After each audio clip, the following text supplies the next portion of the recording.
జై శ్రీమన్నారాయణ. శ్రీమతి రామానుజాయ నమః. మన మార్కాపుర పట్టణంలో వెంచేసి ఉన్నటువంటి శ్రీ లక్ష్మీ చెన్నకేశవ స్వామి వారి కోవెలలో శ్రీ ఆండాళ్ తిరునక్షత్ర సందర్భంగా అమ్మవారికి తిరుమంజన సేవ, అలాగే తిరుప్పావై దివ్య ప్రబంధ పారాయణం.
మామూలుగా మన చెవులు తగినటువంటి దివ్య ప్రబంధం.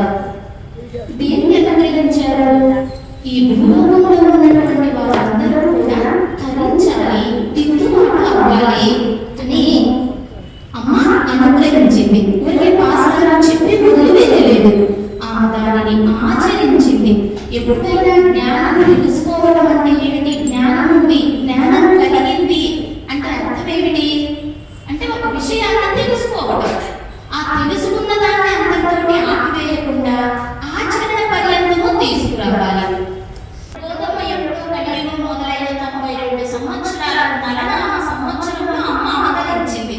ఆ సమయంలో మనం లేవు కదా, ఉండి ఉంటే అమ్మతోటి కలిసి ఉంటే మళ్ళీ మనకి పుట్టుక ఉండేదే కాదు. కనుక ఆ సమయంలో మనం లేవు. మరి లేదన్నటువంటి వారు దిద్దుబాటు కావాలి కదా.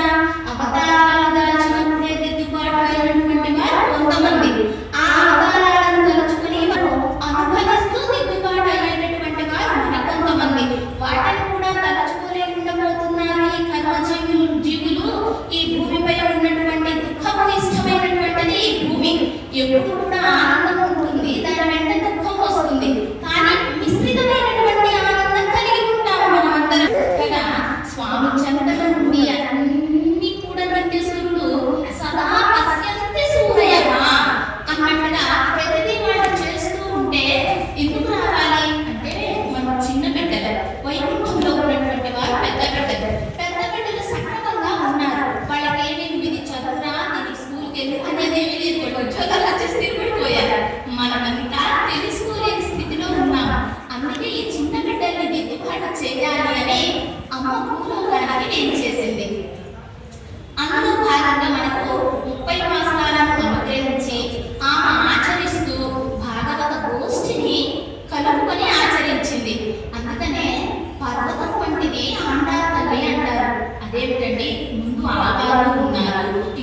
11 మంది అమ్మవార్లు ఉన్నారు. అమ్మ వచ్చేసి 12 అమ్మవార్లలో ఒక్కతే స్త్రీ మూర్తి. మరి ఈ పదాలు ఏమిటి? పెరియార్ వారు ఉన్నారు, నమ్మాల్ వారు ఉన్నారు కదా, గొప్ప గొప్ప ప్రధానమైనటువంటి వారు. అయితే పెరియార్ వారు మన ఋషులు ఏం చేస్తారంటే వాళ్ళు జ్ఞానాన్ని ఇచ్చారు మనకు, కానీ వాళ్ళకు సాధనోపాయాన్ని ఇచ్చారు. వాళ్ళు సాధన చేసి చేసి తపస్సులు చేసి పరమాత్మను పొందించుకుని ఆయనను పొందారు. కానీ ఆ కష్టం మనం అందరం పడలేదు. ఆ వాళ్ళు ఏం చేశారు?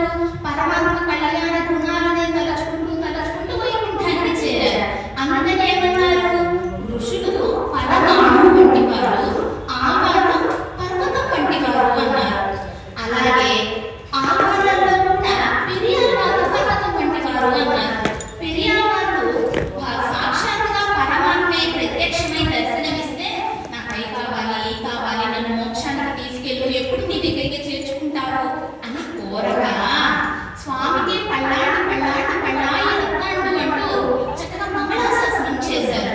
అలా మంగళాశాసనం చేశారు కనుక ఆవారు పరమాణు అయిపోయారు, పెరియార్ వారు పర్వతం అయ్యారు. అయితే ఇక్కడ గోధుమ పర్వతం అని చెప్పుకున్నాం. అది ఎలాగూ అంటే పెరియార్ వారు సాక్షాత్ భగవంతుడికి మంగళాశాసనం చేస్తే ఆండాల తల్లి భాగవత గోష్ఠికి మంగళాశాసనం చేసింది. అందరిలో పరమాత్మను చూసింది, అందరికీ మంగళాశాసనం చేసింది కనుక ఆండాల తల్లి పర్వతం వంటిది, ఆవారు పరమాణు వంటి వారు అంటూ మనకు పెరియార్చాన్ పిళ్ళయ్య వారు 3000 పడి అంటూ 3000 వ్యాఖ్యానంలో ఈ విషయాలను మనకు అనుగ్రహించారు. అయితే తిరుపావి 30 మాసాలే కదండి. 3000 వ్యాఖ్యానం ఏమిటి, 2000 వ్యాఖ్యానం ఏమిటి, 4000 వ్యాఖ్యానం ఏమిటి, 6000 వ్యాఖ్యానం ఏమిటి అంటే ఏ ఆచార్యుడికి ఏ విధంగా తోస్తే అన్ని వ్యాఖ్యానాలతో మనకు అనుగ్రహించారు. ఈరాయిరప్పడి, నారాయణప్పడి ఈ 2 వ్యాఖ్యానాలు ఉన్నాయి. అలాగే 3000 పెరియార్చాన్ పిళ్ళయ్య వారు అనుగ్రహించినటువంటి 3000 మనం పోయినసారి ధనుర్మాసంలో రోజు ఏ రోజు మాసానికి ఆ రోజు ఇక్కడ చెన్నకేశ్వర స్వామి గుడిలో అర్థం చెప్తూ ఉన్నాం కదా, 1 గంట సమయం ఉపవాసానికి తీసుకొని అది అంతా కూడా 3000 వ్యాఖ్యానంలోనే చెప్పడం జరిగింది. అది మా ఆచార్య వెంకటాచార్య స్వామి వారు అనుగ్రహించినటువంటి వ్యాఖ్యానం. లేకపోతే మనకి ఎక్కడ వస్తుంది? ఆయన చెప్పిందంటే మనం పట్టింది గ్రహించిందే చెప్పగలుగుతున్నాము. ఆ తర్వాత ఆరాయిరపడి ఆ విధంగా మనకు వ్యాఖ్యానాలు అందుబాటులో ఉన్నాయి.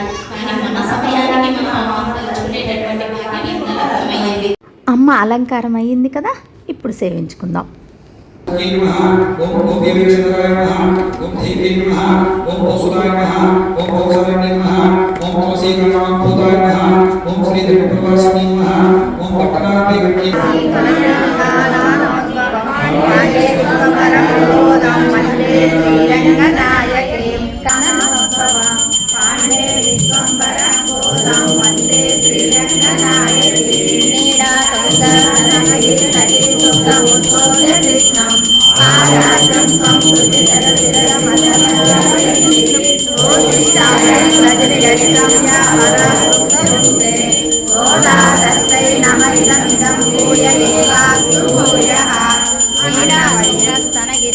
సూక్తముద్బోధ కృష్ణం పారాగం సంస్కృతి దేవాసు పూజా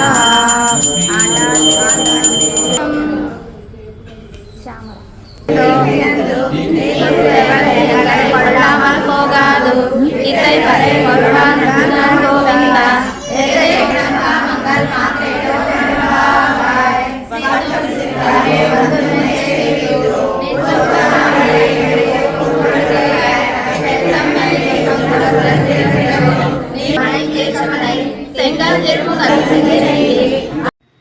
సర్వాపరాధాన్ క్షమా ప్రార్థయామి. సర్వం శ్రీకృష్ణ పాదార విందార్పణమస్తు. అడియన్ లక్ష్మీ రామానుజదాసి.